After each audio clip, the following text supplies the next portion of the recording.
All right, welcome back to The Explainer. Today, we're unpacking a truly mind-bending Quranic tale that has been echoing through human history for centuries. It's an incredible story, and it teaches us these deeply universal lessons about patience, the absolute limits of human knowledge, and what it actually means to trust the unknown. So let's kick things off with a question. And honestly, keep this in the back of your mind as we go. How do you react when life just throws a completely baffling, completely illogical curveball your way? Can you actually remain patient when literally nothing makes sense? Think about your own life for a second, because this story is going to test that exact premise, right through the eyes of one of history's most prominent figures. The story actually starts with a moment of total, unquestioned certainty. Prophet Musa, or Moses, is addressing his people, and someone in the crowd asks him a very direct question. They ask, "O prophet of God, is there anyone on earth more knowledgeable than you?" Now, operating on the facts he had as a chosen messenger, Musa confidently just says, no. I mean, it was a totally straightforward answer based on his current reality. But as we're about to see, it sets the stage for a massive paradigm shift. Because that claim of absolute knowledge, it gets challenged immediately.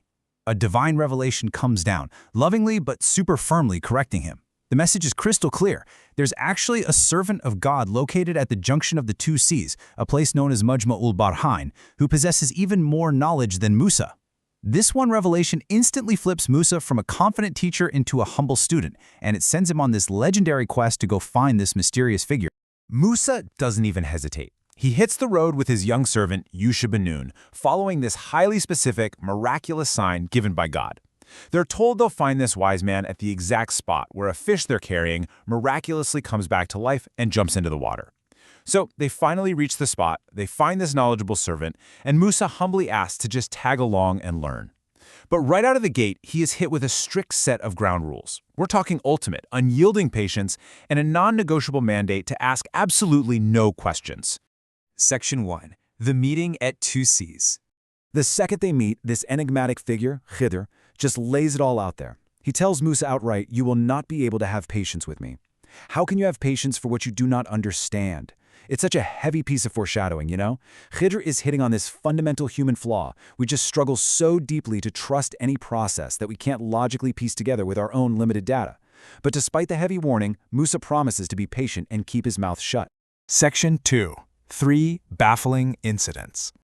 Okay, so Musa promises to be a silent, patient observer. Sounds easy enough in theory, right? Well, keeping that promise becomes basically impossible when reality just slams into basic logic. In their very first incident together, they board a ship. It's a completely normal trip until, to Musa's absolute horror, Khidr deliberately punches a hole right in the vessel. He intentionally damages the exact boat that is safely carrying them across the water. Imagine the sheer panic of sitting there and watching your supposed wise teacher seemingly try to sink your ride.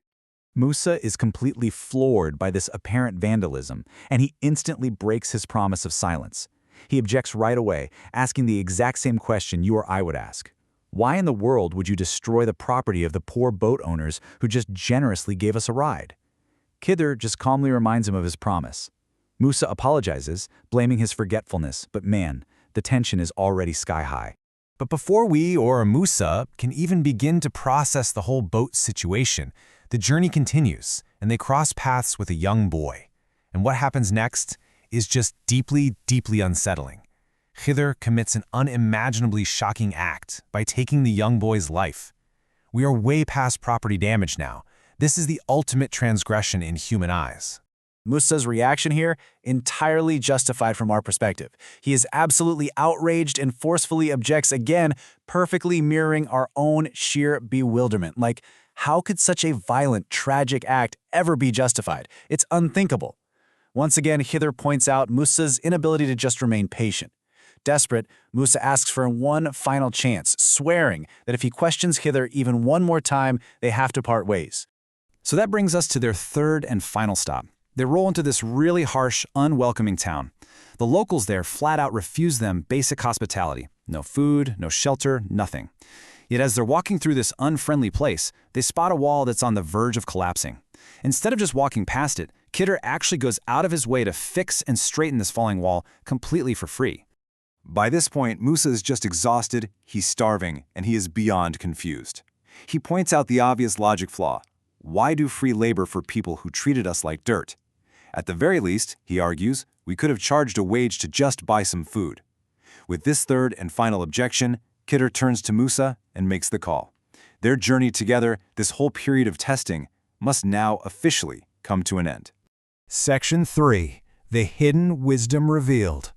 But right before they part ways, Khidr finally pulls back the curtain. He lifts the veil of mystery to reveal the brilliant truth behind all these chaotic events. Let's look back at the boat. The apparent reality, malicious damage to poor people's property. But the hidden wisdom? Just up ahead was a cruel, tyrannical king who was literally confiscating every single flawless ship on the water. By creating a minor defect in the boat, Khidr actually saved the poor owner's entire livelihood. The apparent harm was actually a massive protective mercy. Now let's look at the second reveal. And fair warning, this is the hardest one for human logic to accept. The apparent reality was the devastating loss of a boy. But the hidden wisdom revealed was that this child was destined to grow up to be intensely rebellious, ultimately bringing utter ruin and grief to his pious parents. Divine mercy intervened to remove him, with the promise of granting those parents a far better, righteous child in his place. What looked like a horrific tragedy was actually a shield against a much greater future devastation. And finally, we've got the wall in the unfriendly town. The apparent reality was foolish free labor for rude people. But the hidden wisdom? That collapsing wall belonged to two young orphan boys, and right beneath it lay their buried treasure. By fixing the wall, Khidr secured their inheritance, making sure the greedy townspeople wouldn't find it. God wanted those orphans to grow up and extract their treasure themselves, totally independent of the town's rudeness. Section 4. The Ultimate Lesson. Through these stunning reveals, the fog of confusion completely clears. Not just for Musa, but for us too. It leaves us with this staggering perspective on how the universe actually operates behind the scenes, totally reframing our whole concept of knowledge. The entire narrative distills down to these vital takeaways. First, divine actions always hold unseen wisdom, even if they look like pure chaos to us. Second, human knowledge is profoundly, deeply limited. Third, true faith isn't about understanding everything right this second. It requires actually trusting the unseen reality. And lastly, ultimate success and understanding, they only come through enduring patience. Because our limited human perspective almost always masks a much deeper protective wisdom that is actively at play. So I'm going to leave you with this final thought for today's explainer. When you face your own unexplainable hardships, when you feel like your boat has been suddenly damaged or your efforts just go completely unrewarded by the people around you, will you find the patience to trust the hidden wisdom? Thanks so much for joining me on this incredible journey today. Keep learning, keep trusting, and I'll catch you in the next explainer.